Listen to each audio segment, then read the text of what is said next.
ঈদের খুশি আছে, ঈদের আনন্দ আছে, ঈদে ভালো পোশাক পরবো, সব ঠিক আছে।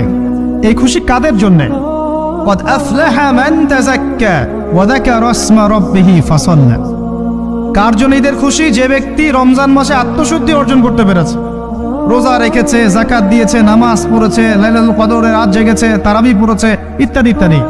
এই ব্যক্তি আত্মশুদ্ধি অর্জন করেছে, এই ব্যক্তির জন্য ঈদের খুশি। যে রমজান মাসে সিনেমা দেখেছে, সিনেমা শুটিং করেছে, পর্নোগ্রাফি দেখেছে, সুদ খেয়েছে, শিরিক করেছে, বেদাত করেছে, হারাম খেয়েছে, এর জন্য ঈদের খুশি। মানুষকে ঠকিয়েছে, ব্যবসায় মাল কম দিয়েছে, পণ্য মজুত করেছে, ইচ্ছা করে দ্রব্যের দাম বাড়িয়েছে, সরকারকে বিব্রত করেছে, জনগণকে দুর্ভিক্ষের দিকে ঠেলে দিয়েছে, এদের জন্য ঈদের খুশি?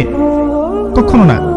ঈদের খুশি তাদের জন্য যারা আত্মশুদ্ধি অর্জন করতে পেরেছে। যে আপনার জীবনে বড় বড় পাপগুলো কি কি হয়েছে, এই পাপগুলো যদি মানুষের সাথে জড়িত হয়ে থাকে, আপনি মানুষের সাথে গিয়ে গিয়ে ক্ষমা নিয়ে নেবেন। কারো টাকা নিয়েছেন, দেন নাই, দিয়ে দিবেন। কারো সম্পত্তি পায়, দেন নাই, দিয়ে দিবেন। কারো হকটা নষ্ট করেছেন, গালি দিয়েছেন, গীবত করেছেন বা তহমত দিয়েছেন, অপমান করে ইত্যাদি, ক্ষমা চেয়ে নেবেন। রমাদান মাসে মানুষের হকটা দিয়ে দেন। আল্লাহর কাছে জড়িত যে পাপগুলো আছে, এটার জন্য ইস্তেগফার যথেষ্ট।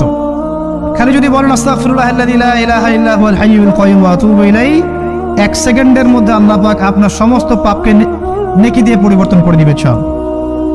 5 ওয়াক্ত নামাজ জামাতে পড়ার চেষ্টা করেন। খুব সিম্পল জিনিস, খুব বেশি কিছু দরকার নেই আমাদের। 5 ওয়াক্ত নামাজ আপনি জামাতে পড়ার চেষ্টা করেন।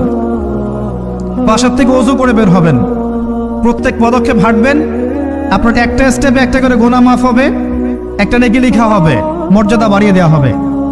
একে 10 দিয়ে গুণ করা হবে, রমজান মাসে আরো 70 দিয়ে গুণ করা হবে।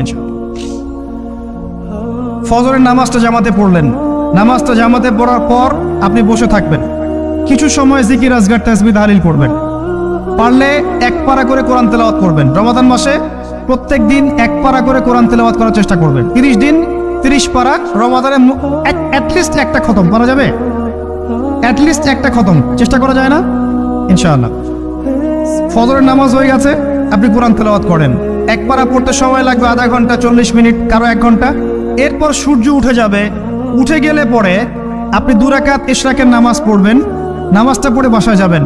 আল্লাহর নবী বলছেন সাল্লাল্লাহু আলাইহি ওয়াসাল্লাম, আপনার আমল নামায় একটা কবুল হজ, একটা কবুল উমরার নেকি লেখা হবে ইনশাআল্লাহ।